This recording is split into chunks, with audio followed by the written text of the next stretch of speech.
శుభోదయం మిత్రులారా, వార్తా కథనాలపై విశ్లేషణ కార్యక్రమం టీసీటీవీ మార్నింగ్ న్యూస్ కు స్వాగతం. నేను మీ జర్నలిస్ట్ సత్య. ముందుగా రాష్ట్రంలో జరుగుతున్న రాజకీయ పరిణామాలను కనుక పరిశీలించినట్లయితే నిన్నటి రోజున జరిగినటువంటి అసెంబ్లీ మరి ఇక్కడ వేదిక ఏదైతే ఉన్నదో అది రణరంగంగా మారుతుంది అనుకుంటే మరి ఇక్కడ చూసుకున్నట్టయితే ఏదైతే ప్రభుత్వం తప్పించుకొని పారిపోవడానికి అదేవిధంగా మరి ఇక్కడ ఎదురుదాడికి దిగితే మరి ఇక్కడ పద్మవ్యూహంలో చిక్కుకున్న అభిమన్యుడు అనుకొని చెప్పి చుట్టుపక్కల ఉన్న మంత్రులందరూ మరి ఇక్కడ ఆయనను పద్మవ్యూహంలో చిక్క పెడదాము, ఎందుకంటే బీఆర్ఎస్ పక్షాన ఒకే మనిషికి మాట్లాడే అవకాశం ఇస్తే మరి ఆయన అభిమన్యుడిని కాదు నేను అర్జునుడిని అంటూ మరి ఇక్కడ భీకర దాడులకు పాల్పడ్డాడు. ఎవరు ఏ ప్రశ్న వేసినా కూడా మరి ఎదురు దాడికి ప్రయత్నం చేసినా కూడా వాళ్ళను ఆధారాలతో సహా చిత్తు చేసి మరి ఏదైతే పీసీ ఘోష్ కమిషన్ ద్వారా బీఆర్ఎస్ ను దోషిగా నిలబెట్టాలని ప్రయత్నం చేసిన వారినే మరి ఇక్కడ వాళ్లకు ఏదైతే సమాధానాలు వెతుక్కోవాల్సిన దుస్థితిని తీసుకుని వచ్చిన పరిస్థితి నిన్న రోజున అసెంబ్లీలో నెలకొన్నది. అసెంబ్లీని పూర్తిగా ఏకపక్షంగా నడిపించి బీఆర్ఎస్ మీద బట్టగాల్చి మీదేసి పీసీ ఘోష్ కమిషన్ అనేది మరి ఇక్కడ పూర్తిగా ఏదైతే హరీష్ రావును కేసీఆర్ ను దోషిగా నిలబెట్టిందని చెప్పే ప్రయత్నం ఏదైతే చేసిందో ఒక అబద్ధానికి 100 అబద్ధాలు కల్పించి చెప్పుకోవాల్సిన దుస్థితి ఏర్పడ్డప్పటికీ కూడా దేనికి దాన్ని మరి ఇక్కడ 665 పేజీల నివేదిక ఏదైతే ఇచ్చిందో ఆ నివేదికలో ప్రతి అక్షరానికి కూడా సమాధానం చెప్తా, మీకు వినే ఓపిక ఉందా, మీరు నాకు ఖచ్చితంగా టైం ఇవ్వండి అని చెప్పి మరి ఇక్కడ ఎదురొడ్డి పోరాడిన యోధుడు హరీష్ రావు భీకర గర్జన నిన్నటి రోజున రాష్ట్ర వ్యాప్తంగా మరి ఇక్కడ ఏదైతే అసెంబ్లీ సమావేశాలను వీక్షించిన ప్రజలందరూ కూడా గమనించిండ్రు. పీసీ ఘోష్ కమిషన్ నివేదికలో ఏమున్నదో పూర్తిగా నిన్నటితోటి తెల్లమైంది. మరి ఇక్కడ 665 పేజీల నివేదిక ఇస్తే దాన్ని పూర్తిగా మరి ఇక్కడ సభ్యులకు అందించకుండా ఇంతకాలం కేవలం 60 పేజీల నివేదికను తయారు చేయించి దానిలో ఉన్న ఏదైతే అబద్ధాలన్నింటినీ వండి వార్చి మరి ఇక్కడ ఏదైతే పీసీ ఘోష్ కమిషన్ నివేదిక మంత్రులకు చేరక ముందే మీడియాకు లీకులు ఇచ్చి మరి ఇక్కడ ఏదైతే బీఆర్ఎస్ మీద బురద జల్లే ప్రయత్నం, కాళేశ్వరం మీద కుట్రలు అనే ప్రయత్నం, కాళేశ్వరం నిరర్థక ప్రాజెక్టుగా చూపించి బీఆర్ఎస్ ను భవిష్యత్తులో ప్రజలకు దూరం చేయాలని చెప్పి ఏవైతే కుట్రలు పనిందో 665 పేజీల నివేదిక మీద మరి కోర్టుకు వెళ్ళింది బీఆర్ఎస్. ఆ కోర్టుకు వెళ్తే కోర్టులు ఎక్కడ కొట్టేస్తాయో అని చెప్పి హడావిడిగా నిన్నటి రోజున మరి ఏదైతే అసెంబ్లీ సమావేశం ఏర్పాటు చేసి దాని మీద చర్చకు పెట్టింది. మరి ఇక్కడ అసెంబ్లీ సమావేశం పెడదామన్న రోజున మరి ఇక్కడ దీని మీద నిర్ణయం తీసుకుంటామన్న రోజున ఏదైతే జలసౌధలో మరి ఏదైతే ఉత్తమ్ కుమార్ రెడ్డి మరి కేంద్ర ఏదైతే ఆ నీటి పారుదల శాఖ మంత్రి ఉత్తమ్ కుమార్ రెడ్డి తమ ఎమ్మెల్యేలు అందరినీ కూడా పిలిచి వాళ్ళకి ట్రైనింగ్ ఇచ్చిండు. 665 పేజీల నివేదిక వారికి ఎవరికి చేతికి ఇవ్వకుండా, సెల్ ఫోన్లు కూడా లేకుండా రావాలి, గన్మెన్లు కూడా లేకుండా రావాలి అని ఎలాంటి లీక్ వెళ్తుందో మరి తమ అధికార పక్షానికి సంబంధించిన వాళ్ళ నుంచి కూడా బీఆర్ఎస్ కి ఎక్కడ లీకులు పోతాయో అని చెప్పి ఎవరికి కూడా చేతికి నివేదిక ఇవ్వకుండా కేవలం మరి వాళ్లకు దాని మీద అవగాహన కల్పించడానికి ట్రైనింగ్ క్లాసులు ఇచ్చిండ్రు. ప్రతిపక్షాలకు చూసుకున్నట్టయితే నిన్నటి ఉదయం పూట మరి పెన్ డ్రైవ్ ఇచ్చి 665 పేజీల పెన్ డ్రైవ్ ఇచ్చి మరి ఇక్కడ మధ్యాహ్నం పూట నుంచి మేము దాని మీద చర్చ ప్రారంభిస్తామంటాడు, రాత్రి కల్లా చర్చను ముగిస్తాడు. మరి ఇక్కడ దీని మీద కనీసం 5-6 రోజులు చర్చించాలి, ప్రతిపక్షానికి సరైన సమయం ఇవ్వాలంటే ఆ సమయం ఇవ్వలేదు సరికదా. మరి ఇక్కడ ఏదైతే హరీష్ రావు గారు మరి ఆ నివేదికలో ఉన్నటువంటి డొల్లతనం అంతా బయట పెడతా ఉంటే మరి ఇటు ఏదైతే శాసనసభ వ్యవహారాల మంత్రి శ్రీధర్ బాబు, ముఖ్యమంత్రి రేవంత్ రెడ్డి, నీటిపారుదల శాఖ మంత్రి ఉత్తమ్ కుమార్ రెడ్డి, మరి ఇక్కడ బాంబుల మంత్రి పొంగులేటి శ్రీనివాసరెడ్డి, జూపల్లి కృష్ణారావు, అదేవిధంగా కోమటిరెడ్డి వెంకటరెడ్డిలు, మరి అదేవిధంగా ఉప ముఖ్యమంత్రి బట్టి విక్రమార్కలు ఎక్కడికక్కడ అడ్డుదలుగుతూ నిన్నటి రోజున హరీష్ రావు మాట్లాడుతుండగా 33 సార్లు మరి అక్కడ ఆయనను డిస్టర్బ్ చేసే ప్రయత్నం చేసిండ్రు. అయినప్పటికీ కూడా మొక్కవోని ధైర్యంతో చెక్కు చెదరకుండా పూర్తి స్థాయిలో వాళ్ళకి ఎక్కడికక్కడ సమాధానాలు ఇస్తా ఉంటే స్పీకర్ ఏమో మరి ఇక్కడ స్పీకర్ల మీద స్పీకర్లు మారుతా ఉన్నారు, మంత్రుల మీద మంత్రులు క్వశ్చన్లు వేసే మంత్రులు మారుతా ఉన్నారు, కానీ సమాధానం చెప్పేవాడు మాత్రం ఒక్కడే. అయినప్పటికీ కూడా ఎక్కడ కూడా మరి వెనక్కి తగ్గకుండా వాళ్ళు ఏదైతే మార్చి అబద్ధాలను మరి ఇక్కడ నిజమని నమ్మించే ప్రయత్నం చేసిండ్రో దానికి ఆధారాలతో సహా నిన్నటి రోజున అసెంబ్లీలో ఎదురుదాడి చేస్తే తట్టుకోలేక మైకులు కట్ చేయడం, ఎక్కడికక్కడ డిస్టర్బ్ చేయడం చూస్తే తమకు మైకులు ఇవ్వడం లేదని చెప్పి ఆఖరికి బీఆర్ఎస్ వాకౌట్ చేసింది. వాకౌట్ చేసిన తర్వాత ఊపిరి పీల్చుకున్న కాంగ్రెస్ ను మళ్ళీ ఏదైతే ఎంఐఎం అక్బరుద్దీన్ మరి ఇక్కడ పూర్తి స్థాయిలో చీల్చి చెండాడిండు. ఆయన కూడా మరి చీల్చి చెండాడిన వ్యవహారాన్ని చూసి మరి ముఖ్యమంత్రి తత్తరమైన పరిస్థితిని మనం ఇక్కడ చూడవచ్చు. ఓవరాల్ గా జరిగింది ఏంటంటే మరి ఇక్కడ కాళేశ్వరం ప్రాజెక్టు అనేది బీఆర్ఎస్ సొంత ప్రాజెక్టు కాదు, ఇలా ప్రజాధనంతో కట్టిన దాన్ని కేవలం బీఆర్ఎస్ మీద మసకబార్చే ప్రయత్నంలో భాగంగా ఈ రోజు కాళేశ్వరాన్ని ఏ విధంగా ఎండగడతారు, కాళేశ్వరం ద్వారా ఒక్క ఎకరాకు కూడా నీళ్ళు అందలేదని చెప్పి ఉత్తమ్ కుమార్ రెడ్డి అబద్ధాలు ఆడితే మరి కాళేశ్వరం ప్రాజెక్టు ద్వారానే మేము ఇక్కడ మూసీకి నది ప్రక్షాళనకు నీళ్లు తరలిస్తామని ముఖ్యమంత్రి ఏదైతే మరి శాసనసభ వ్యవహారాల మంత్రి శ్రీధర్ బాబు చెప్తా ఉన్నాడు. మరోవైపు చూసుకున్నట్టయితే 18 లక్షల ఎకరాల ఆయకట్ట స్థిరీకరణ జరిగిందని చెప్పి కమిషన్ రిపోర్ట్లోనే ఉన్నది. ఇకపోతే కొండందవి ఎలుకను పట్టినట్టు 6,80,00,000ను రికవరీ చేయమని చెప్పి మరి ఇక్కడ కమిషన్ చెప్పింది. దాంతో పాటు కాంట్రాక్టర్ లెవెల్ ని చేర్చలేదు, దాంతో పాటు ఉన్నతాధికారులను ఎందుకు చేర్చలేదు, సిఎస్ ఎందుకు చేర్చలేదు, ఫైనాన్స్ సెక్రటరీని ఎందుకు చేర్చలేదు అంటే మరి ఇక్కడ తెల్లముఖం వేయడం రేవంత్ రెడ్డి వద్ద అయింది. చివరకు మరి ఆ కాళేశ్వరం ఏదైతే ఆ కమిషన్ నివేదిక నిలబడేది లేదు కాబట్టి మరి కక్ష సాధింపు చర్యల్లో భాగంగా దీన్ని ఇంకా కొనసాగించాలి, ఈ ఆరోపణలు ఇంకా కొనసాగించాలని చివరకు కేసును సిబిఐకి అప్పగించి చేతులు దులుపుకున్న పరిస్థితిని మనం ఇక్కడ గమనించాలి. ఏది ఏమైనా దోషిగా నిలబెడదాం అనుకున్న వాళ్లకు మరి ఇక్కడ వాళ్ళే దోషిగా నిలబడ్డ పరిస్థితి నిన్న రోజున నెలకొన్న అంశాన్ని మనం ఇక్కడ చూడవచ్చు. ఇక్కడ చూసుకున్నట్టయితే హరీష్ రావు గారు నిన్నటి రోజున మొక్కవోని ధైర్యంతో ఏ విధంగా మాట్లాడిండో అసెంబ్లీలో ఒకసారి చూసుకున్నట్టయితే, అధ్యక్ష 650 పేజీల్లో ఉన్న ఒక్కొక్క పేజీకి ఒక్కొక్క అక్షరానికి నేను సమాధానం చెప్తాను.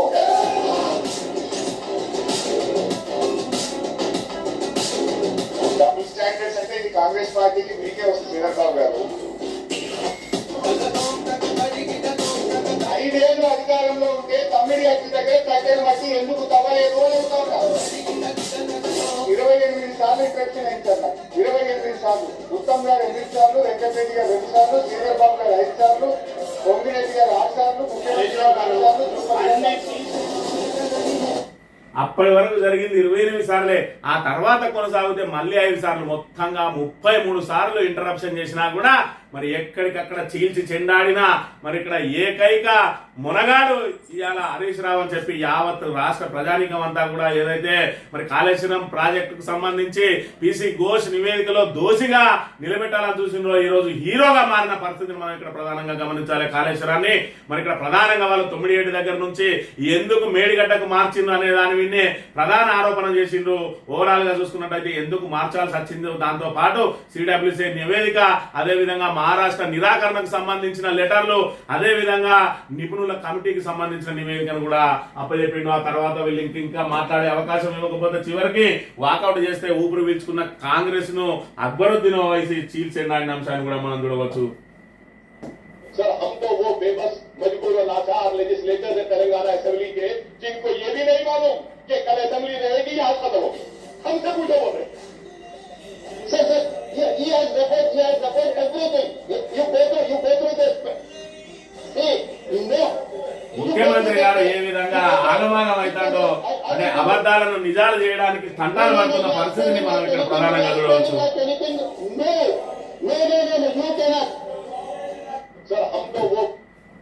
ఈ రకంగా చెప్పడానికి సమాధానం లేక ఏదైతే వాళ్ళు అబద్ధాలు పదే వల్లవేసిండ్రో ఆ అబద్ధాలనే చెప్తా ఉన్నారు. కానీ పాయింట్ వైజ్ గా మరి ఇక్కడ దానికి సంబంధించిన ఆధారాలతో సహా చూపిస్తే దానికి సమాధానం చెప్పలేక నీళ్లు మింగిన పరిస్థితి. మరోవైపు మరి బీఆర్ఎస్ వెళ్లిపోయిన తర్వాత ఇక మాకు ఎదురు లేదు, ఏకపక్షంగా అప్పుడైనా సభను నడిపించుకొని మరి ఇక్కడ బీఆర్ఎస్ ను దోషిగా నిలబెడదామంటే మరి ఇక్కడ వాళ్లకు మిత్రపక్షంగా వ్యవహరిస్తున్నటువంటి అక్బరుద్దీన్ ఓవైసీ కూడా చీల్చి చెండాడిన పరిస్థితి. అసలు కాళేశ్వరాన్ని మీద ఎందుకు మీకు ఇంత కుట్ర, కాళేశ్వరాన్ని ఎందుకు మరమ్మతు చేస్తలేరు 20 నెలల నుంచి, అసలు కాళేశ్వరాన్ని నిలబెడతారా కూల్ చేస్తారా, ఏదో ఒకటి సమాధానం చెప్పమంటే వాళ్ళ దగ్గర సమాధానం లేని పరిస్థితి.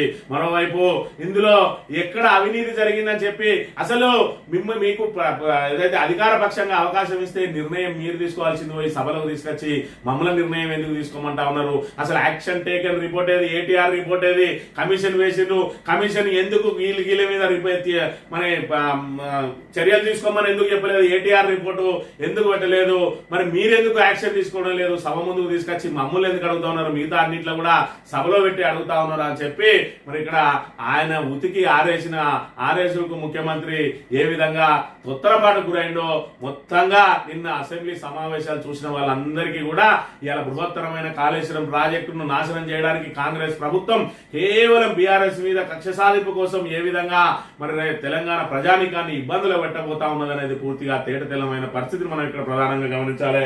ఒకవైపు చూసుకున్నట్టయితే 1,00,000 కోట్ల అవినీతి అంటాడు. మరి 1,00,000 కోట్ల అవినీతి అని చెప్పినట్టయితే మరి ఇక్కడ 1,00,000 కోట్లకు సంబంధించి మరి అక్కడ తుమ్మిడిహెడ్డి దగ్గర నుంచి ఇక్కడికి మేడిగడ్డ దగ్గరికి మార్చినట్టయితే మరి మేడిగడ్డ దగ్గర తుమ్మిడిహెడ్డి దగ్గర కూడా ఒక బ్యారేజ్ కట్టాల్సిందే. అదే విధంగా మేడిగడ్డ దగ్గర కట్టడం ద్వారా మళ్ళీ ఒక 2 మరి ఇక్కడ ఏదైతే బ్యారేజీలు కట్టాల్సి వచ్చింది సుందిల్లా, అన్నారం, ఈ 3 బ్యారేజీల కాస్ట్ కూడా కేవలం 8,000 కోట్లు మాత్రమే. అక్కడి నుంచి 2 పంప్ హౌజులు అదనంగా కలిపినా కూడా 2,000 కోట్లు, మొత్తంగా 10,000 కోట్లు. మరి 10,000 కోట్లు మరి ఇక్కడ చూసుకున్నట్టయితే ఇక్కడ తుమ్మిడిగడ్డ దగ్గర కట్టే బ్యారేజ్ కు మేడిగడ్డ దగ్గర కట్టిన బ్యారేజ్ కు తీసేసినట్టయితే కేవలం 6,000 కోట్లు. మరి 6,000 కోట్ల కోసమే 1,00,000 కోట్లు ఏ విధంగా తిన్నట్టయింది. మరి ఇక్కడ కాళేశ్వరం కనెక్షన్ లో దేని మీద కూడా వీళ్ళు ఇప్పటి వరకు ఆరోపణ చేయలేదు. ఎల్లంపల్లి నుంచి మొదలు పెట్టుకుంటే మరి కట్టిన బ్యారేజీలు, కట్టిన మరి రిజర్వాయర్లు కానీ, అదేవిధంగా 203 కిలోమీటర్ల టన్నెల్ కానీ, 1,500 కిలోమీటర్ల మేర గ్రావిటీ కెనాల్స్ కానీ, పంప్ హౌజులు కానీ, సబ్ స్టేషన్లు కానీ వేటిలో కూడా అవినీతి ఉన్నట్టుగా ఇప్పటి వరకు కాంగ్రెస్ ఆరోపించలేదు. కేవలం మేడిగడ్డలో ఉన్న ఒక్క పిల్లర్ ను చూపించి మేడిగడ్డ పనికిరాదు, దాంతో పాటు సుందిల్లా, అన్నారం కూడా పనికిరాదు అంటా ఉన్నాడు. ఈ 3 పనికి రాకపోయినప్పటికీ కూడా 10,000 కోట్లు దాటది. మరి ఆ 10,000 కోట్లు అయితే మరి ఆ 3 కట్టడానికి ₹1 కూడా ఖర్చు కాలేదా? మరి కట్టిన వాళ్ళే మొత్తం ఇచ్చిన 94,000 కోట్ల ప్రాజెక్టుకు సంబంధించి ఇంత పెద్ద సైకిల్ నడుస్తా ఉంటే మరి దీనిలో 1,00,000 కోట్ల అవినీతి జరిగిందంటాడు. అంటే ఎల్ఎన్టీ సంస్థ, ఆఫ్రాన్ సంస్థ, మెగా సంస్థ ఇవన్నీ కూడా మరి మాకు కట్టే అవకాశం ఇవ్వండి, మేము వీళ్ళ ట్రైనింగ్ చేసుకుంటాం, అదనంగా మీకు ఒక 6,000 కోట్లు ఇస్తామని చెప్పి ఈ 94,000 కోట్ల బిల్లు వీళ్ళే తీసుకున్నారా? 6,000 కోట్లు వాళ్ళు మరి గుడ్ విల్ ఇస్తే మొత్తం కలిపితే 1,00,000 కోట్లు తిన్నారా? ఏం ఆశాస్పదంగా మాట్లాడుతా ఉన్నది ఈరోజు ప్రభుత్వం అని అంటే కేవలం వాళ్ళు ఇచ్చిన గ్యారంటీలు అమలు చేయలేక చతికిల పడి, ఇలా ఇచ్చిన హామీలు అమలు చేయలేక మరి ఇక్కడ ఏదైతే ప్రజల నుంచి తీవ్ర వ్యతిరేకత ఏదైతే వ్యక్తం అవుతా ఉన్నదో దానికి కాళేశ్వరం ప్రాజెక్ట్ ని వాడుకోవాలని ప్రయత్నం చేస్తా ఉన్నది. మరి ఇక్కడ వాళ్ళ అదృష్టం కొద్దీ ఆ పిల్లర్ ఏదైతే ఉంగిందో దాన్ని ఎలక్షన్లలో వాడుకొని గట్టెక్కిండు. మరి గట్టెక్కిన తర్వాత ఇక రాజకీయాలు మానుకొని ప్రజల అవసరాలను గుర్తించి రైతుల అవసరాల కోసం ఇలా బృహత్తరమైన ప్రాజెక్టు కట్టిండు. ఇలా కాళేశ్వరం అనేది తెలంగాణకు ఆయువు పట్టు లాంటిది. ఇవాళ తెలంగాణ రైతాంగ అవసరాలను, పారిశ్రామిక అవసరాలను, తాగునీటి అవసరాలను పూర్తి స్థాయిలో తీర్చినటువంటి కాళేశ్వరం ప్రాజెక్టును పునరుద్ధరించి ఇలా తెలంగాణ ప్రజలు గుండె మీద చేసుకుని బతికే విధంగా మరి వాళ్ళకి భరోసా కల్పించాల్సిన కాంగ్రెస్ ప్రభుత్వం ఇంకా కూడా మరి బీఆర్ఎస్ ను పూర్తి స్థాయిలో నిర్వీర్యం చేయాలంటే ఈ కాళేశ్వరం ప్రాజెక్ట్ ని నిర్వీర్యం చేయాలన్న చందంగా వ్యవహరిస్తున్న తీరు ఇలా తెలంగాణ ప్రజలకు ఆశనిపాతంగా మారబోతా ఉన్నది.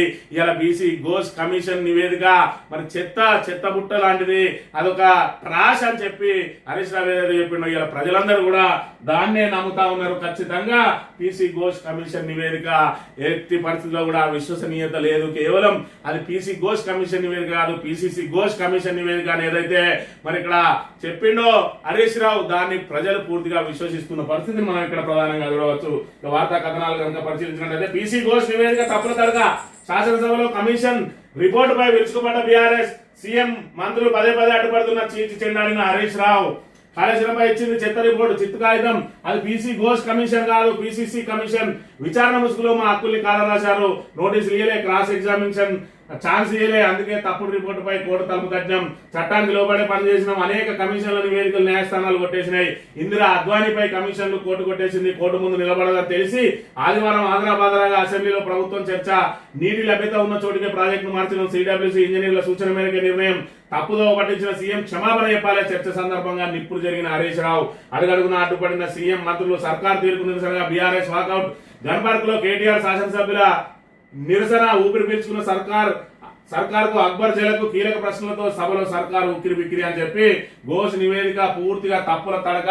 మరి ఇక్కడ చూసుకున్నట్టయితే ఏదైతే వాళ్ళు తమ్మిడిహెడ్డి దగ్గర నుంచి ఎందుకు మార్చిండ్రు అనే దాని మీదనే ప్రధానంగా పీసీ ఘోష్ కమిషన్ నివేదిక అంతా కూడా జరిగింది. అందులో నిపుణుల కమిటీ ఇచ్చిన నివేదిక ఏదైతే ఉన్నదో అదే విధంగా మహారాష్ట్ర మీరు ఇక్కడ దీన్ని ఆపేయండి, కిరణ్ కుమార్ రెడ్డి ముఖ్యమంత్రిగా ఉన్నప్పుడు రెడ్డి గారు మీరు ఆపేయండి, లేకపోతే మీ డబ్బులన్నీ వృధా అయితే ఎట్టి పరిస్థితుల్లో ఇక్కడ మేము తుమ్మిడిహెడ్డి దగ్గర ప్రాజెక్టు కట్టనిచ్చే అవకాశమే లేదు, 152 మీటర్ల ఎత్తులో మేము ఎట్టి పరిస్థితుల్లో అవకాశం ఇవ్వము అని ఏదైతే చెప్పిండ్రో దానికి సంబంధించిన లేఖను కూడా పీసీ ఘోష్ కమిషన్ కు అందజేస్తే దాన్ని దాన్ని కూడా పక్కన పడేసి కేవలం పిసిసి ఏదైతే చెప్పిందో, కాంగ్రెస్ ఏదైతే చెప్పిందో, కాంగ్రెస్ ప్రభుత్వం ఏదైతే చెప్పిందో దాన్ని మాత్రమే నివేదిక రూపంలో ఇచ్చి ఇవాళ తెలంగాణకు మరి ఇక్కడ పూర్తిగా తెలంగాణకు వరప్రదాయం లాంటి కాళేశ్వరం మీద పీసీ ఘోష్ కమిషన్, దాని వెనుక ఉన్నటువంటి చంద్రబాబు అయితే, దాని వెనుక ఉన్నటువంటి మోడీ అయితే, మరి దీన్ని అంతా డ్రామా ఆడిస్తున్న రేవంత్ రెడ్డి అయితే పూర్తిగా తెలంగాణను మరి ఇక్కడ మళ్ళీ మరి ఏదైతే నీటి కష్టాలను తీసుకురావడానికి ఏదైతే గోదావరి నీటిని సంపూర్ణంగా వాడుకోలేని దుస్థితిని తీసుకురాబోతా ఉన్నారు. మరి ఇక్కడ చూసుకున్నట్టయితే కొంతమందికి అర్థం కాని విషయం ఏంటంటే, మరి ఇప్పుడు మేడిగడ్డ లేకున్నా కూడా ఈ రిజర్వాయర్లన్నీ నిండుతున్నాయి కదా అని అంటారు. మరి అలా చూసుకున్నట్టయితే ఏ రోజైతే మనకు సంపూర్ణంగా వర్షాలు రావో, ఏ రోజైతే మనకు వరదల ద్వారా ప్రాజెక్టులు నిండాయో ఆ రోజున నిత్యం వెళ్లిపోయేటువంటి ప్రాణహిత నీటిని ఒడిసిపట్టుకొని దాన్ని పైకెత్తి పోసి ఆ రోజు కూడా మనం కరువుల బారిన పడకుండా ఉండడం కోసమే ముందస్తుగా చేపట్టింది మేడిగడ్డ ప్రాజెక్టు. ఇలా తుమ్మిడిహెట్టి దగ్గర ఇదే ఎల్లంపల్లి దగ్గర నుంచే నీళ్లు ఎత్తిపోసుకునే అవకాశం ఉంటే తుమ్మిడిహెట్టి దగ్గర ఇదే ప్రాణహిత మీద ఎందుకు కట్టాల్సి వచ్చింది నీరు? మరి ఇక్కడ వీళ్ళు ఏదైతే ప్రాణహిత చేవెళ్లే ప్రాజెక్టుకి ఎందుకు అంకురార్పణ చేయాల్సి వచ్చింది? ఎందుకంటే మరి ఎప్పుడు కూడా నాగార్జున సాగర్ ఏదైతే ఎస్ఆర్ఎస్పీ నుంచి పూర్తి స్థాయిలో నీటి మట్టం మనకు అందే దాఖలాలు లేవు. ఏదైతే వర్షాలు పుష్కలంగా కురిసినప్పుడో లేదంటే మరి ఇక్కడ పైనుంచి నీళ్లు ఎక్కువ వచ్చినప్పుడు తప్ప మనకు అవసరమైన సమయంలో నీరు దొరికే అవకాశం లేదు. కాబట్టి ఈరోజు తుమ్మిడిహెట్టి దగ్గర కట్టే అవకాశం లేదు. 152 మీటర్ల బదులు 148 మీటర్ల ఎత్తు మాత్రమే కట్టినట్టయితే కేవలం 60 టీఎంసీల నీటినే ఉంటాయి. దాని ద్వారా మన అవసరాలకు సరిపోవని చెప్పే దాన్ని మేడిగడ్డకు మార్చాల్సి వచ్చింది. నిన్న చూసుకున్నట్టయితే ఉత్తమ్ కుమార్ రెడ్డి ఒకవైపు హరీష్ రావు గారు మరి దానికి సంబంధించిన సిడబ్ల్యూసి రిపోర్ట్ అయితేనే, అదే విధంగా మరి ఏ రకమైన మరి ఏదైతే ఇంజనీర్ల నిపుణుల కమిటీకి సంబంధించిన నివేదిక అయితే దాని ఆధారాలతో సహా ఇస్తే, దాంతో పాటు పీసీ ఘోష్ కమిషన్ కి ఇచ్చింది ఏదైతే నిపుణుల కమిటీ నివేదిక ఏమిచ్చింది అని చెప్పి మళ్ళీ ఆయన దగ్గర నుంచి సమాచార హక్కు చట్టం ద్వారా తీసుకుని ఆ నివేదిక ముందు పెట్టినా కూడా ఇది ముందుగాలు ఇచ్చింది కాదు వెనకసిరి ఇచ్చిందని చెప్పి ఏదైతే గోళీలాటలో తొండాట ఎట్లా ఆడతారో నిన్నటి రోజున కాంగ్రెస్ మంత్రులందరూ కూడా తొండాట ఆడిండు. ఒకవైపు పొంగులేటి శ్రీనివాసరెడ్డి సీతారామ ప్రాజెక్టు ప్రారంభ సమయంలో నేను మీ పార్టీలే లేను అంటాడు.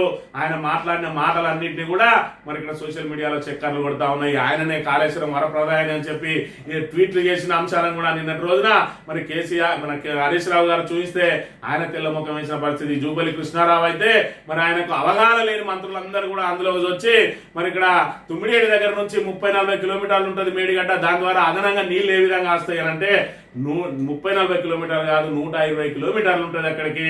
దీని ద్వారా ఈ మహారాష్ట్ర నుంచి గిన్నివాగుల నీళ్ళు ఇంట్లో కలుస్తాయి, తెలంగాణ నుంచి గిన్నివాగుల నీళ్ళు ఇంట్లో కలుస్తాయి. తద్వారా దానికి గిన్ని టీఎంసీలు పెరుగుతుంది అని చెప్పి ఆధారాలతో సహా చూస్తే బిక్కముఖం వేయడం జూపల్లి కృష్ణారావు అంత అయింది. మరి ఏ మంత్రి వచ్చినా ముఖ్యమంత్రి వచ్చినా నిన్నటి రోజున చీల్చి చెండాడి అభిమన్యుల్లాగా మన అందరం మీద పడాలి. ఏదైతే 665 పేజీల నివేదిక ఇచ్చి వెంటనే దాని మీద చర్చ పెడితే వాళ్ళకు దాని మీద ఏం అవగాహన ఉన్నాయనుకున్నారు. కానీ కాళేశ్వరం ప్రాజెక్టుకు సంబంధించి అణువు మరి ఇక్కడ హరీష్ రావుకు పూర్తిగా తెలుసు. మీరు ఏ నివేదిక ఆయన చేతికి ఇవ్వకున్నా కూడా మీరు అడిగిన ప్రతి ప్రశ్నకు ప్రతి పదానికి సమాధానం చెప్పడానికి పూర్తిగా మరి సిద్ధంగా ఉన్నారు. నిన్నటి రోజున హరీష్ రావే చెప్పిండు, మేము ఉత్తమన్న లాగా రాలేదు, మేము ఆల్రెడీ ప్రిపేర్ అయ్యాచ్చినాం, మీరు ఏ క్వశ్చన్ అనేది సమాధానం చెప్పడానికి సిద్ధంగా ఉన్నా అంటాడు. మరి ఇక్కడ ఒకవైపు మంత్రులేమో మాటకు ఇక్కడ ఇంటరప్షన్ చేస్తా ఉంటారు, స్పీకర్ ఏమో వాళ్ళ మాటలు వదిలేసి నువ్వు సబ్జెక్టుకు రమ్మంటాడు. మరి వాళ్ళు వేసిన క్వశ్చన్లకు సమాధానం చెప్తా ఉంటే మరి ఇక్కడ అసలు సబ్జెక్ట్ అంతా పక్కదారి పడుతుంది, నాకు అదనం సమయం కావాలంటే లేదు మరి వాళ్ళ మాటలు కాదు మీరు సబ్జెక్ట్ లోకి రండి అని అంటారు. ఇక ఈ రకంగా ప్రజలను తప్పుదో పట్టించడానికి ఒక మంత్రి లేచి నోటికి వచ్చింది మాట్లాడుతూ ఉంటాడు. ఇక కోమటిరెడ్డి వెంకటరెడ్డి అయితే ఆయన ఏం మాట్లాడతాడు ఆఫ్ నాలెడ్జ్ అని చెప్పి ఏదైతే ఏ నోట అన్నాడు హరీష్ రావు అది నిజమే అని చెప్పి నిన్న రోజున మరోసారి తెల్లమైంది. ఆయన లేస్తాడు సోనియా గాంధీ కాలు పట్టుకున్నారు, మీరు సోనియా గాంధీని ఎంబడి తిరిగిరు అని అంటాడు, పొంతలు లేని మాటలు మాట్లాడతాడు. ఇలా చూసుకున్నట్టయితే అసలు అసెంబ్లీలో ఒక మంత్రిగా ఏం మాట్లాడాలో కూడా తెలియని దుస్థితిలో ఉన్న పరిస్థితిని మనం ఇలా ప్రధానంగా గమనించవచ్చు. ఈ రకంగా నిన్నటి రోజున పీసీ ఘోష్ కమిషన్ నివేదికను ఏ విధంగా చీల్చి చెన్నాడిండు మరి ఇక్కడ హరీష్ రావు అనేది వన్ మ్యాన్ షో అంటే ఏందన్నది నిన్నటి రోజున అసెంబ్లీ సమావేశాలు చూసిన వాళ్ళందరికీ కూడా ప్రత్యక్షంగా కనబడ్డది. ఇక మరోవైపు చూసుకున్నట్టయితే బీజేపీ నుంచి మాత్రం ఇద్దరికి అవకాశం ఇచ్చారు. ప్రధాన ప్రతిపక్షం నుంచి మరి హరీష్ రావుతో పాటు మరో సభ్యునికి అవకాశం ఇవ్వడానికి నిరాకరించిన స్పీకరు బీజేపీ నుంచి మాత్రం ఏదైతే ఏలేటి మహేశ్వర్ రెడ్డితో పాటు మరి హరీష్ బాబు కూడా అవకాశం ఇచ్చిన పరిస్థితిని చూసుకున్నట్లయితే ఏ విధంగా మరి ఇక్కడ బీఆర్ఎస్ కు మాట్లాడే అవకాశం లేకుండా ఏదైతే గొంతు నొక్కే ప్రయత్నం చేసింది అన్నది నిన్నటి రోజున అసెంబ్లీ వేదికగా తేటతెల్లమైంది. అయినప్పటికీ కూడా ఎక్కడా కూడా మరి వాళ్ళది పైచేయి కాకుండా వాళ్ళ అబద్ధాలను ఎక్కడికక్కడ తిప్పికొట్టిండు హరీష్ రావు గారి దానిలో ఎలాంటి సందేహం లేదనే విషయాన్ని మనం ఇక్కడ ప్రధానంగా గమనించాలి. ఇదేం రిపోర్టు కమిషన్ చట్టానికి విరుద్ధంగా నివేదికలో ఎగ్జిక్యూటివ్ సమ్మరీ లేదు, ఎవరికి ఏ నోటీస్ ఇచ్చారో పేర్కొనలేదు, యాక్షన్ టేకన్ రిపోర్ట్ కూడా పెట్టలేదు. 665 పేజీల నిండా కాంగ్రెస్ మార్కు నిందలే. ఘోష్ రిపోర్ట్ పై నిపుణులు ఇంజనీర్ల విషయం ఏదైతే ఘోష్ రిపోర్ట్ మీద ఇప్పటి వరకు నిపుణులు ఇంజనీర్లు దాన్ని చదివిన 60 పేజీల నివేదిక కానీ ఇలా వచ్చిన 665 పేజీల నివేదిక కానీ చూసిన వాళ్ళకి తెలిస్తే కానీ నిన్నటి రోజున మరి హరీష్ రావు చెప్పిన దానికి సంబంధించిన ఆధారాలకు ఇప్పటి వరకు వాళ్ళు ఇచ్చిన పీపీ ఏదైతే మనకి పవర్ పాయింట్ ప్రజెంటేషన్ ఇచ్చిందో దానికి సంబంధించి కానీ ఈ రోజు ప్రజలకు సుస్పష్టంగా తేలిపోయింది. కేవలం సాంకేతిక లేపంతో ఒక పిల్లర్ కుంగిపోతే ఇవాళ ఏ రకమైన నీచపు రాజకీయాలు చేస్తా ఉన్నది కాంగ్రెస్ ప్రభుత్వం అనేది మన తెలంగాణ యావత్ ప్రజానికానికి తేటతెల్లమైంది నిన్నటితో అనే విషయాన్ని మనం ఇక్కడ ప్రధానంగా గమనించాలి. ఇక నిందారోపణ రంధ్రాన్వేషణ పొంతన లేని అంశాలతో ఘోష్ రిపోర్టు ఎక్స్పర్ట్ కమిటీ నివేదికలోని వాస్తవాలను దాచి సొంత అభిప్రాయాలు. బీసీ రేషియో కరెక్ట్ అంటూ వెడకారం. ప్రతి పారాగ్రాఫ్ లోను కేసీఆర్ టార్గెట్. కాంగ్రెస్ ఆరోపణలతో నిండిన నివేదిక అని చెప్పి మరి ఇక్కడ ప్రతి దానికి నిందలేయడానికి ప్రయత్నం చేసింది. ఎక్స్పర్ట్స్ కమిటీ నివేదిక ఇచ్చింది. మరి ఎక్స్పర్ట్స్ కమిటీ నివేదిక ఎందుకు ఇచ్చింది? ఏదైతే మేడిగడ్డ దగ్గర మన ప్రాజెక్టు కట్టడానికి వీలున్నదా, ఇక్కడ నుంచి మిడ్ మానేరుకు నేరుగా నీటిని తరలించవచ్చా అంటే మరి దానికి సంబంధించి నేరుగా తరలించలే, మళ్ళీ గోదావరి ద్వారానే తరలించాలి. గోదావరి ద్వారా తరలించాలంటే అదనంగా మరో 2 బ్యారేజీలు కట్టాలని చెప్పి మేమిచ్చిన నివేదికనే ఆధారం చేసుకుని మేడిగడ్డలో ప్రాజెక్ట్ కట్టిందని చెప్పి వాళ్ళు పీసీ ఘోష్ కమిషన్ కు అఫిడవిట్ దాఖలు చేసినా కూడా దాన్ని పక్కన పడేసి కేవలం కాంగ్రెస్ ఇచ్చిన రిపోర్టునే నివేదిక రూపంలో ఇచ్చిందని మన నిన్నటి ద్వారా తేటతెల్లమైందనే విషయాన్ని మనం ఇక్కడ ప్రధానంగా గమనించాలి. ఇక బీఆర్ఎస్ బహుజన రాష్ట్ర సమితి బీసీ కోటాపై కాంగ్రెస్ చిత్తశుద్ధి ఉంటే ఢిల్లీలో ఆమరణ దీక్ష చేయండి. కేటీఆర్ బీఆర్ఎస్ విధానంలోనే బీసీ అభ్యున్నతి ఉన్నది. బీసీ బిల్లుపై డిక్లరేషన్ కాదు, డెడికేషన్ ముఖ్యం. 42% కోటాపై రాహుల్ మోదీని ఒప్పించండి. ఢిల్లీకి అఖిలపక్షం తీసుకెళ్లండి, మేము వస్తాం. కాంగ్రెస్ ధర్నాకు రాహుల్ ఖర్గే ఎందుకు రాలే? యూరియా ఎరువులు వరదలపై సభ నడపరా? 15 రోజులు నడపాలంటే ఎందుకు పారిపోతున్నారు? అసెంబ్లీలో సర్కార్ను కడిగేసిన మాజీ మంత్రి కేటీఆర్ అని చెప్పి మరి నిన్న రోజున ఇంకొక డ్రామా జరిగింది. బీసీ రిజర్వేషన్ కు సంబంధించి బిల్లు తెస్తున్నామని చెప్పి ఆ బిల్లుకు మీరు ఆమోదం తెలపాలని చెప్పడంతో పాటు ఇవాళ మరి ఏదైతే కొత్త వాదన తీసుకొచ్చిండు రేవంత్ రెడ్డి, ఏదైతే గవర్నర్ ద్వారా మరి అక్కడ ఆర్డినెన్స్ అది ఆమోదం కాకుండా అదే విధంగా బీసీ బిల్లులు ఆమోదం కాకుండా అడ్డుకున్నది మరి ఇక్కడ బీఆర్ఎస్ అన్నట. చేతగానమ్మ మరి ఏదైతే ఆడరాక పందిరి కురుసా అన్నట్టు ప్రతిదీ ఈయన చేతగాని తనానికి మొత్తాన్ని కూడా బీఆర్ఎస్ నే కారణంగా చూపే ప్రయత్నం చేస్తా ఉన్నాడు అని అంటే ప్రజలు నవ్వుకుంటా ఉన్నారు వాళ్ళ మాటలను చూసి. అయినా కూడా ఇంకా వాళ్ళకు మరి ఏదైతే కనీసం మరి వీళ్ళు ఏమనుకుంటారు, జనం ఏమనుకుంటారు అనే ఆలోచన కూడా లేకుండా యథేచ్ఛగా వాళ్ళ చేతగాంతనాన్ని వాళ్ళ అసమర్థతను కప్పిపుచ్చుకోవడానికి ఇంకా బీఆర్ఎస్ ని అడ్డం పెట్టుకునే ప్రయత్నమే చేస్తా ఉన్నాడు. మరోవైపు చూసుకున్నట్టయితే నిన్న రోజున 42% మరి ఇక్కడ కొత్త చట్టం తీసుకొస్తామని మరి బిల్లు పెట్టిండు. మరి ఆర్డినెన్స్ కే వాళ్ళు ఏదైతే గవర్నర్ సంతకం పెట్టలేదు. 42% బిల్లుకి ఏ విధంగా సంతకం పెడతారంటే సమాధానం లేదు దానికి. ఎందుకంటే కేవలం బీసీలను ఏమార్చడానికి ఇలా అమలు గాని మరి ఏదైతే చట్టబద్ధంగాని ఒక జీవోని తీసుకొచ్చి ఎలక్షన్ ను వాయిదా వేయాలి. మేము సెప్టెంబర్ 30 లోపు ఎలక్షన్ నిర్వహించడానికి సిద్ధంగా ఉన్నాం, మళ్ళీ ప్రతిపక్షాలే కోర్టుకు పోయినాయి అని చెప్పి ఇక్కడ తొండాట ఆడడానికి 42% మీద జీవో తీసుకొస్తాడు. జీవో ద్వారానే సాధ్యమైతే ఇదే జీవోను ఫిబ్రవరి 1వ తేదీన ఏదైతే సర్పంచ్ల పదవీ కాలం ముగిసిందో 2నో 3నో జీవో తీసుకొచ్చి వెంటనే ఎందుకు ఎలక్షన్ నిర్వహించలేదు? ఇన్ని రోజులు ఎందుకు తాత్సారం చేసినావు? మరి చట్టబద్ధత కల్పిస్తాను. చట్టబద్ధత కల్పించాలంటే రాష్ట్రాలతో సాధ్యమా? 50% సీలింగ్ కేసీఆర్ పెట్టిందంటాడు. మరి యావత్ ప్రపంచానికి తెలుసు, యావత్ దేశానికి తెలుసు. మరి కేసీఆర్ పెడితే పక్క రాష్ట్రంలో ఎందుకు అమలైతే లేవు? కేరళ ఎందుకు అమలైతే లేవు? అదే విధంగా కర్ణాటకలో ఎందుకు అమలైతే లేదు? మీరు కర్ణాటకలో మీ ప్రభుత్వం ఉన్నది, మరి అక్కడ ఎందుకు అమలు చేస్తలేరు అని అంటే మరి ఇక్కడ దానికి సుప్రీంకోర్టు రూలింగ్ ఉన్నదని చెప్పి మరి ఇక్కడ తెలిసినప్పటికీ కూడా అబద్ధం అని తెలిసి మరి తాను మాట్లాడితే ప్రజలు ఎంతో కొంతమంది విశ్వసిస్తారు. ఈ రకంగా అబద్ధాలను పదే వాళ్ళు వేస్తే కొన్నన్నా నిజమని నమ్మకపోతారా అని చెప్పి ప్రతి దానిలో కూడా అబద్ధాలు ఆడడానికి ప్రయత్నం చేస్తా ఉన్నారు. ఏది ఏమైనా ఇక్కడ స్థానిక సంస్థల ఎన్నికలు నిర్వహిస్తారని మరి ఎవరైతే ఉబలాట పడతారో అదంతా కల్లా. వీళ్ళు వీళ్ళు కేవలం మభ్యపెట్టడానికే చేస్తా ఉన్నారు. ఎట్టి పరిస్థితుల్లో స్థానిక సంస్థల ఎన్నికలు 42% రిజర్వేషన్ తోటి రావు వీళ్ళు తెచ్చే జీవోను ఎవరో ఒకరు ఏ రాష్ట్రంలో ఏ మూలనున్న సామాన్య వ్యక్తి ఛాలెంజ్ చేసినా కూడా అక్కడనే ఆగిపోద్ది ఎన్నికల ప్రక్రియ. కాబట్టి ఇది కేవలం బీసీలను ఏమార్చే కుట్రే తప్ప దీనిలో ఎవరైతే దీని గురించి నిజాలు మాట్లాడుతారో వాళ్ళను దోషులుగా చేయడానికి, వాళ్ళే కారణం అని చెప్పుకోవడానికి, అబద్ధాలు ఆడడానికే నిన్నటి రోజున బీసీ బిల్లు తీసుకొచ్చిండ్రు. ఆ బీసీ బిల్లు ఏదైతే పార్లమెంట్ లో ఆమోదం పొందాలి, 9th షెడ్యూల్ లో చేర్చాలి తప్ప రాష్ట్రాల ద్వారా సాధ్యం కాదు. ఎందుకంటే కేసీఆర్ ఆల్రెడీ 32% ఇస్తా అన్న రోజునే మరి ఇక్కడ కోర్టుకు పంపిండు రేవంత్ రెడ్డి వల్ల మన చుట్టమేండు. మన రేవంత్ రెడ్డి చుట్టమేండు అంటే సీతక్క ఏం చెప్తుంది, రేవంత్ రెడ్డి చుట్టమైనంత మాత్రాన మరి ఇక్కడ అది దాన్ని పార్టీకి అంటగడతారా అంటది. అంటే రేవంత్ రెడ్డి చుట్టమని ఒప్పుకుంటూనే పార్టీకి అంటగడతారా అంటది. రేవంత్ రెడ్డి చుట్టము మరి కోర్టుకు పోతే కాంగ్రెస్ సంబంధం లేదు. కానీ ఈ రోజు ఎవరైనా వీళ్ళు 42% జీవో తెస్తే ఎవరో ఒక్కరు పోతే దాన్ని బీఆర్ఎస్ కు ఏ విధంగా అంటగట్టబోతారో మనం కళ్ళారా చూడబోతాం రాబోయే రోజులలో.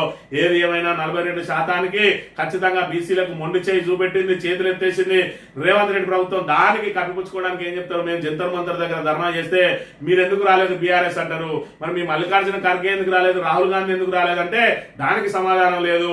మరి ఇప్పటి వరకు పార్లమెంట్ లో ఎందుకు మీరు ప్రస్తావించలేదు బీసీ బిల్లుకు సంబంధించి 9th షెడ్యూల్ లో చేర్చి దీన్ని ఆమోదం చేయాలని చెప్పి ఎందుకు ప్రశ్నించలేదు అని అంటే రాష్ట్రానికి ఒక విధానం ఉంటుంది కాంగ్రెస్ ది, ఈ రాష్ట్రానికి దీన్ని ఇక్కడనే వదిలేస్తుంది, ఇక్కడికి వచ్చినప్పుడు మాత్రమే మాట్లాడుతుంది. వాళ్ళది జాతీయ విధానం ఉండదు, ఏ రాష్ట్రానికి ఆ రాష్ట్రమే.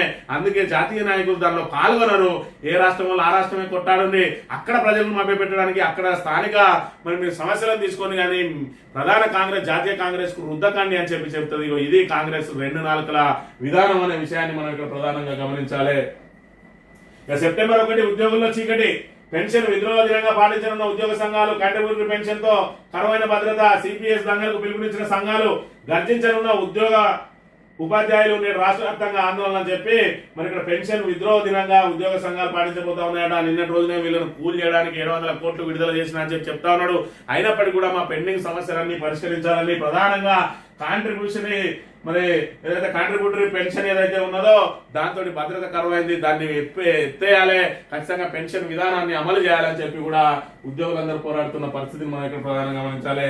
ఈ కాళేశ్వరంపై సిబిఐ అట, మరి కాళేశ్వరంపై సిబిఐ వేయడానికి ఈ కమిషన్ ఏదైతే నివేదిక ఇచ్చింది దాని మీద ఎందుకు చర్యలు తీసుకోలేకపోతా ఉన్నారు అని అంటే ఆ కమిషన్ చెప్పలేదు. ఏటీఆర్ యాక్షన్ టేకన్ రిపోర్ట్ ఏంటి అన్నది చెప్పలేదు. దీన్ని ప్రభుత్వానికే వదిలేసింది. మరి ప్రభుత్వానికి వదిలేసింది అంటే అలా మరి వాళ్ళు కొండను బట్టి ఎలుకందా వినట్టుగా ఆ నివేదిక ద్వారా తేటతెల్లం అవుతా ఉన్నది. ఎందుకంటే ఆ నివేదికకు చట్టబద్ధత లేదు ప్రధానంగా. ఎందుకంటే ఎవరినైతే దోషులుగా తేల్చబోతా ఉన్నారో వాళ్లకు మరి ఇక్కడ మీరు ఇక్కడ ఏదైతే బాధ్యత వహించాల్సి ఉన్నది అని చెప్పి నోటీస్ ఇచ్చి వాళ్ళ దగ్గర నుంచి క్రాస్ ఎగ్జామిన్ చేసి ఆ 2 రకాలుగా అవి చూసుకున్న తర్వాత మరి ఇక్కడ యాక్షన్ టేకన్ రిపోర్ట్ ఇవ్వాలి. మరి వాళ్ళకి నోటీస్ ఇవ్వలేదు కాబట్టి దానికి చట్టబద్ధత లేదు కాబట్టి మీరు ఏదన్నా ప్రభుత్వమే నిర్ణయం తీసుకుని అన్నది. మరి యాక్షన్ టేకన్ రిపోర్ట్ లేకుండా కమిషన్ కు ఆ నివేదికకే విలువ లేదనేది ప్రతిపక్షాల వాదన అనే విషయాన్ని మనం ఇక్కడ గమనించాలన్న రోజున బీజేపీ ఏరెడ్డి మహేశ్వర్ రెడ్డి కూడా మాట్లాడుతూ అసలు ఈ అడావిడిగా ఈ నివేదికను ఇక్కడ పెట్టి ఎందుకు చర్చించాల్సి వస్తుంది, దానిలో ఏమున్నది, మరి ఇలా అసలు అవినీతి గురించి ఇలా చర్చనే లేదు కదా, దీని మీద ఇంకా ఏం రిపోర్ట్ తీసుకుంటారు, ఎట్టి పరిస్థితులలో నిలబడేది కాదు, కేవలం మీరు రాజకీయాల కోసం దీన్ని తీసుకొచ్చిందని చెప్పి ఆఖరికి బీజేపీ నాయకులు కూడా మాట్లాడిండ్రు అని అంటే ఆ నివేదిక మరి ఇక్కడ చెత్త రిపోర్ట్ అని హరీష్ రావు చెప్పిన దానికి ఇక్కడ మరి ఇక్కడ ఏదైతే దానికి బలం చేకూరుతున్న పరిస్థితిని కూడా మనం ఇక్కడ ప్రధానంగా గమనించవచ్చు. నీటి లభ్యత కోసమే మేడిగడ్డకు సిడబ్ల్యూసీ నిపుణుల కమిటీ, రిటైర్డ్ ఇంజనీర్ల కమిటీలు అన్ని అదే చెప్పాయి. మహారాష్ట్ర ప్రభుత్వం కూడా 9 ఒప్పుకోలేదు. పోలవరం 10 సార్లు ఊరితే ఎన్డీఎస్సీఆర్ ఎందుకు రాలేదు? మేడిగడ్డలో కూలిన చోట మరమ్మతులు చేస్తే సరిపోతుంది. మరి ఇక్కడ మేడిగడ్డలో కూలిన చోట మరమ్మతులు చేస్తే సరిపోతుందని యావత్ ప్రపంచం చెప్పినా కూడా ఇవాళ కాంగ్రెస్ వినేదానికి సిద్ధంగా లేదు. అదే విధంగా కేంద్రంలో ఉన్నటువంటి బీజేపీ ఏమన్నా చెప్తుంది అంటే ఇవాళ గోదావరి జలాలు మరి ఇక్కడ ఏదైతే కాళేశ్వరం ప్రాజెక్టు ద్వారా మనం పూర్తి స్థాయిలో మన అలొకేషన్ అంతా కూడా వాడుకుంటే ఏదైతే అలొకేషన్ కి సంబంధం లేని మరి ఇక్కడ కావేరికి గోదావరిని అనుసంధానం చేసి ఆ గోదావరి నీటిని తమిళనాడుకు తరలించాలంటే మన కాళేశ్వరం నుంచి మరి ఇక్కడ నీటిని తరలించుకోపోవాలి. మరి ఇక్కడ ఏదైతే కాంగ్రెస్ రేవంత్ రెడ్డి చేస్తున్న ప్రయత్నంలో కాళేశ్వరం గేట్లు ఎత్తి పెడితే ఇవాళ వాళ్ళకి అనుకూలంగా మారుతుంది. రేపటి రోజున తమిళనాడులో జరిగే మరి ఎన్నికలకు ఇలా మీ నీటినంతా కూడా కావేరికి అనుసంధానం చేసి తమిళనాడుకు తరలించి ఓట్లు దండుకునే ప్రయత్నంలో బీజేపీ ఉన్నది. కాబట్టి తెలంగాణ ప్రాంత ప్రయోజనాలను పనంగా పెట్టడానికి బీజేపీ సిద్ధంగా ఉన్నది. మరోవైపు గోటికాండ నక్కలాగా చంద్రబాబు నాయుడు ఎదురు చూస్తా ఉన్నాడు. బనకచెర్ల ద్వారా మరి మన గోదావరి నుంచి పోతున్న నీటిని కూడా ఒడిసి పట్టుకుని రాష్ట్ర వ్యాప్తంగా మరి ఆ నీటిని తరలించే కుట్రలు అంటా ఉన్నారు. మరి ఇక్కడ చంద్రబాబు నాయుడు ఆయన రాష్ట్రాన్ని సుభిక్షం చేసుకోవడానికి ప్రయత్నం చేస్తా ఉన్నాడు. బీజేపీ తమిళనాడును సుభిక్షం చేసుకోవడానికి ప్రయత్నం చేస్తా ఉన్నది. కానీ మన రాష్ట్రంలో ఉన్నటువంటి మన కాంగ్రెస్ నాయకులు మాత్రం మన దగ్గర ఆల్రెడీ ఉన్న స్ట్రక్చర్ ను మరి ఇక్కడ ఏదైతే సాంకేతిక లోపంతో కుంగిందో దాన్ని సరి చేసుకొని మన నీటిని మనం వాడుకోవడానికి మాత్రం సిద్ధంగా లేదు. మన వాళ్ళు ఎటు తిరిగి రాజకీయాలే చేయడానికి ప్రయత్నం చేస్తా ఉన్నారు తప్ప ప్రజల అవసరాలను రైతుల అవసరాలను తీర్చడానికి సిద్ధంగా లేరు. మరి ఉమ్మడి ఆంధ్రప్రదేశ్ లో ఈ రోజు తెలంగాణ ప్రజానీకాన్ని హింసించింది కాంగ్రెస్ పార్టీ. మళ్ళీ అధికారంలోకి వచ్చి మళ్ళీ హింసిస్తా ఉన్నది. ఇవాళ యూరియా కోసం ఎంత తిప్పలు పడతా ఉన్నారు రైతులు. ఒకవైపు నిన్న రోజున అసెంబ్లీలో చర్చ జరుగుతుండగానే రైతులు జగారం చేస్తా ఉన్నారు యూరియా కోసం. కనీసం రైతులకు యూరియా అందించలేని ఈ కాంగ్రెస్ ప్రభుత్వం ఇవాళ ఈ నీటిని అందిస్తుందంటే ఇంకా కొత్త ప్రాజెక్టు కట్టి నీటిని అందిస్తుందంటే మరి పూర్తిస్థాయిలో నమ్మకం లేదు. 3 ఏళ్ల పాటు ఇదే విధంగా దీన్ని తాత్సారం చేస్తారు. ఆ కాళేశ్వరం కూలాలని ప్రయత్నం చేస్తా ఉన్నారు కానీ అది పూర్తి పటిష్టంగా ఉన్నది. ఈ రోజున 10 లక్షల క్యూసెక్ల నీరు దాని ద్వారా పోతా ఉన్నా కూడా చెక్కు చెదరకుండా ఉన్నది. సాంకేతిక లోపంతో కుంగినటువంటి ఒక్క పిల్లర్ ను దాన్ని పూర్తిస్థాయిలో 7వ బ్లాక్ ను పూర్తిగా మరి డిస్మాంటల్ చేసి అక్కడ కొత్త బ్లాక్ కడితే ఇప్పటికే రాష్ట్రం సుభిక్షంగా ఉండేది, మనకు నిండు కుండలాగా ఉండేది. మరి ఇవాళ చూసుకున్నట్టయితే వరదలతోటి ఏదైతే నీటిని వదిలేస్తా ఉన్నారో రేపటి రోజున మళ్ళీ ఎడారిగా మారబోతుంది కాళేశ్వరం ప్రాజెక్టు. అయినా వాళ్లకు ఏదైతే మరి ఇక్కడ గోదావరి అయినా కూడా వాళ్ళకి ఎలాంటి మరి ఆ ప్రజల పట్ల చిత్తశుద్ధి లేదు. పోతే పోని మాకు ఓట్లే ముఖ్యమన్నట్టుగా ఉన్నారు. దీని ద్వారా బీఆర్ఎస్ ను బదనాం చేయడమే మరి కంకణం కట్టుకున్న పరిస్థితి మనం ఇక్కడ గమనించాలి. కొందరికే యూరియా దొరకని చోట తప్పని ఘర్షణలు, వాగ్వాదాలు, ఆందోళనలు, యూరియా కష్టాలు రైతులను అనేక ఇబ్బందులకు గురి చేస్తున్నాయి. కొన్ని చోట్ల ఘర్షణలు కూడా దారితీస్తున్నాయి. మెదక్ జిల్లా చిన్నశంకరంపేట మండలం జంగదాయి సహకార సంఘం వద్ద యూరియా కోసం ఆదివారం తెల్లవారుజాము నుంచి క్యూ లైన్ ఈ రకంగా లైట్లు పెట్టుకుని ఒక్క యూరియా కోసం ఇన్ని తిప్పలు పెడతారు రైతులను. ఇప్పటికి కూడా మరి 1-2 నెలల నుంచి యూరియా తిప్పలు జరుగుతూ ఉంటే ఇప్పటికీ యూరియా సమస్యను పరిష్కరించలే కానీ ఇంకా బురద రాజకీయాలు చేస్తూ ఉన్నది కాంగ్రెస్ ప్రభుత్వం అనే విషయాన్ని మనం ఇక్కడ గమనించాలి. ఇక ఈ ఆంధ్రజ్యోతికి ఈనాడుకి కోతి కొబ్బరికాయ దొరికిందిగా. ఇక కాళేశ్వరంపై సిబిఐ వీని ఆనందం ఏముంటది అని అంటే ఈ ఆంధ్ర పత్రిక ఆంధ్ర తాబేదారుగాళ్ళు ఇవాళ మన ముఖ్యమంత్రి ఇస్తున్న పైసలు, మన ప్రభుత్వం ఇస్తున్న పైసలు, మన ప్రజాధనం ఇవాళ యాడ్స్ రూపంలో తినుకుంటూ ఆంధ్రాకు పనిచేస్తా ఉన్నారు ఈ కుక్కలు. ఇవాళ చూసుకున్నట్టయితే కాళేశ్వరం ఎన్ని రోజులు పడా ఉంటే తమ ఆంధ్ర అన్ని రోజులు సుభిక్షంగా ఉంటది. కాబట్టి కాళేశ్వరం పూర్తిగా దాన్ని వదిలేయాలి. మళ్ళా కూడా రాబోయే రోజులలో కాంగ్రెస్ ప్రభుత్వమే రావాలి. అసలు కాళేశ్వరం ప్రాజెక్టే ఉండద్దు. ఇక ఎందుకంటే కొత్త ప్రాజెక్టు కట్టడానికి లెవెల్ తోటి చేత కాదు. మళ్ళీ కనుక కేసీఆర్ వచ్చినట్టయితే మళ్ళీ మరి ఇక్కడ కాళేశ్వరం పునరుద్ధరణ జరిగితే మళ్ళా మన ఏదైతే తెలంగాణ కేటాయించిన నీళ్లు వాళ్ళే వాడుకుంటే మాకు రావాల్సిన నీళ్లతో పాటు అదనంగా 3వ పంట నీళ్లు కరువైతాయి అని చెప్పి వీళ్ళందరూ కలిసి కుట్రవన్నీ ఇలా కాళేశ్వరాన్ని కథం కావాలని వాళ్ళు చూస్తూ ఉంటే వాళ్ళ కుట్రలకు మన వాళ్ళు వంతపడుతున్న దుస్థితి ఈ రోజు నెలకొన్న పరిస్థితి మనం ఇక్కడ ప్రధానంగా గమనించాలి. బీఆర్ఎస్ వల్లే ఆగిన బిల్లులు, బీసీ రిజర్వేషన్ బిల్లును రాష్ట్రపతికి పంపడం వెనుక బీఆర్ఎస్ పాత్ర. గత ప్రభుత్వం తెచ్చిన చట్టాలు నేడు గుదిబండలుగా మారాయి. చేతగాలమ్మా ఇవి ఇటువంటి మాటలు మాట్లాడతారు. వీళ్ళకి చేతగాదు. మోడీ మా పెద్ద అన్న అంటాడు. మీరు ఏదైతే కేంద్రంతో ఘర్షణ పెట్టుకున్నారు అంటాడు. మరి ఘర్షణ పెట్టుకున్న వాళ్ళకి ఇలా స్నేహం ఎట్లా కుదిరింది అంటే ఎప్పటి మాట అప్పుడే ఏ రోటి కాడి పాట ఆ రోటి కాడనే మాట్లాడతాడు. నరేంద్ర మోడీ ఉంటే మోడీ అంతటో లేడంటాడు. రాహుల్ గాంధీ దగ్గరికి వస్తే మోడీ అసమర్థుడు అంటాడు. మరి ఇలాంటి మాటలు మాట్లాడి ఇలా బిల్లు లాగడానికి బీఆర్ఎస్ కారణం అట. నీ చేతగాంతనం కారణం కాదా? నీ ప్రభుత్వ అసమర్థత కారణం కాదా? మరి అలా చూసుకున్నట్టయితే ఏదైతే ప్రధాన ప్రతిపక్షంగా ఉన్నటువంటి నీ రాహుల్ గాంధీ నోట ఒక మాట కూడా మాట్లాడతలేవు బీసీలకు సంబంధించి పార్లమెంట్ లో. అంటే ఇక్కడైతే మరి ఇక్కడ రాహుల్ గాంధీ మాట్లాడతాడో అన్ని రాష్ట్రాల్లో కూడా అదే విధంగా మరి అమలు చేయాల్సి వస్తుంది. కాబట్టి అన్ని రాష్ట్రాల్లో బీసీలకు ఆ విధంగా అమలు చేయడానికి కాంగ్రెస్ పార్టీకి ఇష్టం లేదు. కాబట్టి కేవలం రాష్ట్ర నాయకులతో మాట్లాడిస్తూ ఉన్నారు. జాతీయ నాయకత్వం దీనికి దూరంగా ఉంటున్నది. కాబట్టి మీ అసమర్థత, మీరు బీసీలను మోసగించే విధానమే దీనికి కారణం తప్ప దీన్ని మంది మీద నిందలేసి తప్పించుకోవడానికి ప్రయత్నం చేస్తే మరి ఇక్కడ బీసీలు అంత పిచ్చోళ్ళేం కాదనే విషయాన్ని కూడా అర్థం చేసుకోవాలి. ఇక సరిహద్దులు లేని బంధం, సమస్యలు సహేతుకంగా తెలుసుకుందాం. సరిహద్దు సమస్య మన బంధానికి అడ్డు రావద్దు, ఇరు దేశాల మధ్య వాణిజ్యం పెంచుకుందాం, శత్రువులా కాదు అభివృద్ధి భాగస్వాములుగా రాజకీయ వ్యూహాత్మక కోణంలో సాగుదాం. ప్రధాని మోడీ చైనా అధ్యక్షుడు జిన్పింగ్ నిర్ణయం. బంధం బాగుండాలంటే శాంతి స్థిరత్వం ముఖ్యం. పరస్పర నమ్మకం గౌరవంతో ముందుకెళ్దాం. మన బంధాలను మూడో దేశం కోణంలో చూడొద్దు. భారత్ చైనా మధ్య సహకారం మానవాళి సంక్షేమానికి బాటలు వేస్తుంది అంటున్న మోదీ. భారత్ చైనా స్నేహితులుగా ఉండడమే మంచిది. డ్రాగన్ ఏనుగు కలిసి డ్యాన్ చేయాలంటున్న జిన్పింగ్. వచ్చే ఏడాది భారత్ లో జరిగే బ్రిక్స్ సదస్సుకు రావాలని జిన్పింగ్ కు మోదీ ఆహ్వానం. బ్రిక్స్ అధ్యక్షత కోసం భారత్ కు జిన్పింగ్ మద్దతు అని చెప్పి మరి ఇక్కడ ఇలా ఏదైతే అగ్రరాజ్యమైనటువంటి ట్రంప్ విధానాలు ఇవాళ శత్రువుకు శత్రువు మిత్రుడున్న చందంగా చైనా భారత్ మధ్య బంధం నెలకొనడానికి మరి ఆయన ఏదైతే సుంకాల విధింపు అని ఏదైతే కక్ష సాధింపులు ఏదైతే ఉన్నదో దీనికి మరి ఇక్కడ ఏదైతే పరిణామాలు మారబోతా ఉన్నాయి.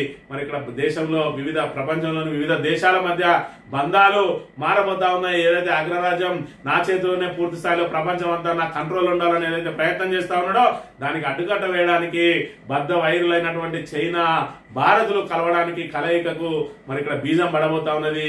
మరి ఈ బీజమే కనుక నిజంగానే మొలిసి మొక్కగా మారి వృక్షమైందే ఈ అగ్రరాజ్యాన్ని ఈ రెండు దేశాలు ఏకమైతే ఖచ్చితంగా అగ్రరాజ్యానికి తిప్పలు తప్పవు. వాళ్ళు ఏదైతే ఏకఛత్రాధిపత్యం మరి వహించాలని ప్రయత్నం చేస్తా ఉన్నాడో ఆ ఏకఛత్రాధిపత్యానికి మరి తెరవడక తప్పదనే విషయాన్ని కూడా మనం గమనించాలి. ఈనాడు దినపత్రిక విషయానికి వస్తే వీరికి కూడా మరి ఇక్కడ ఆనందం వేలి, ఎందుకంటే ఈ రెండు కూడా ఆంధ్ర పత్రికలే. ఈ ఆంధ్ర పత్రికలు ఇలా కాళేశ్వరం కూలిపోవడానికి గోటికాన్నక్కలాగా ఏదైతే చంద్రబాబు ఎదురు చూస్తా ఉన్నాడో ఈ చంద్రబాబుకు తాబేదారులు ఈ రెండు పత్రికలు. ఆంధ్రజ్యోతి అయితే అదేవిధంగా మరి ఇక్కడ ఈనాడు అయితే రెండు కూడా కమ్మ సామాజిక వర్గం ఇలా చంద్రబాబును నిలబెట్టాలంటే మరి అక్కడ ఉన్న జగన్ చేసిన కార్యక్రమాలు ఏవైతే ఉన్నాయో ఆ జగన్ కార్యక్రమాల మీద ఇప్పటి వరకు బురద జల్ల అధికారంలోకి వచ్చింది. ఏ విధంగా అయితే కాంగ్రెస్ ఇక్కడ అధికారంలో వచ్చిందో అక్కడ జగన్ మీద బురద జల్ల వచ్చింది. మరి ఇక్కడ 6 గ్యారంటీల పేరుతోటి ప్రజలను ఏమార్చిండ్రు. అక్కడనేమో మరి ఇక్కడ ఏదైతే 6 అని అది 6 సూత్రాలకు సంబంధించి వాళ్ళు కూడా 6 గ్యారంటీలు ఇచ్చిండ్రు. అక్కడ పేరు వేరైనా మరి ఇక్కడ వాళ్ళు కూడా 6 గ్యారంటీలు ఇచ్చి అవి అమలు చేయక అపసోపాలు పడతా ఉన్నారు. దాంతో ఇలా బనక చెల్ల కట్టి మేము రాష్ట్ర వ్యాప్తంగా నీళ్లు ఇచ్చినామని చెప్పి రైతులను మరి ఇక్కడ వాళ్ళ వైపు తిప్పుకోవడానికి ప్రయత్నం చేస్తా ఉంటే ఈ రెండు తాబేదారు పత్రికలు ఇక్కడ రేవంత్ రెడ్డికి మద్దతు ఇచ్చినట్టే ఇచ్చి ఇలా తెలంగాణను సర్వనాశనం చేయడానికి పూర్తిగా ప్రయత్నం చేస్తా ఉన్నది. ఇప్పటికైనా కాంగ్రెస్ మంత్రులందరూ కూడా వీటన్నిటిని గ్రహించాలి. ఇలా బీఆర్ఎస్ ముఖ్యం కాదు, ఇలా రాష్ట్ర ప్రయోజనాలు ముఖ్యం, మన ప్రాంత ప్రయోజనాలు ముఖ్యం, మన రైతుల ప్రయోజనాలు ముఖ్యం అని చెప్పి ఆలోచన చేసి కేవలం ఒక పిల్లలు ఊగితే కాళేశ్వరాన్ని పడావ పెడితే ఇలా గోదావరిలో వాటా కోసం అక్కడ చంద్రబాబు నాయుడు కావేరీని అనుసంధానం చేసి తమిళనాడుకు నీళ్లు పంపించడానికి అక్కడ మోడీ కుట్రలు పడతా ఉన్నారు. ఈ మీకు బద్ద శత్రువులే కదా వాళ్ళిద్దరు కూడా. మరి ఇక్కడ బీఆర్ఎస్ మాత్రమే భద్ర శత్రువుగా భావించి మరి ఇక్కడ తెలంగాణ ప్రాంత ప్రయోజనాలను తాకట్టు పెట్టే బదులు ఖచ్చితంగా ముందు వాళ్ళను ప్రాంతం బయటి వానితోటి కొట్లాడి ఆ తర్వాత మనం ప్రాంతం లోపల మనం ఏం కొట్టుకున్నా మన నిధులు మన నీళ్లు మన నియామకాలు మనకే మిగిలిపోతాయి. అధికారం ఎవరు చేపట్టినా కానీ బయటోని కోసం మనం కొట్లాడి ఇవాళ పూర్తి స్థాయిలో కాళేశ్వరాన్ని మరి ఇక్కడ నిర్వీర్యం చేస్తే మరి ఈ ప్రాంత రైతాంగం ఏం కావాలి? ఈ ప్రాంత రైతాంగానికి సంబంధించిన సాగునీరు, ప్రజలకు తాగునీరు రాబోయే రోజుల్లో దొరకని దుస్థితి నెలకొంటది. మరి ఈ పాపం మూటగట్టుకోకుండా ఇప్పటికైనా కాంగ్రెస్ మంత్రులు కళ్ళు తెరవాలని కోరుతూ ఇది ఈ రోజు మార్నింగ్ న్యూస్ తెలియబడతాం. Thank you very much.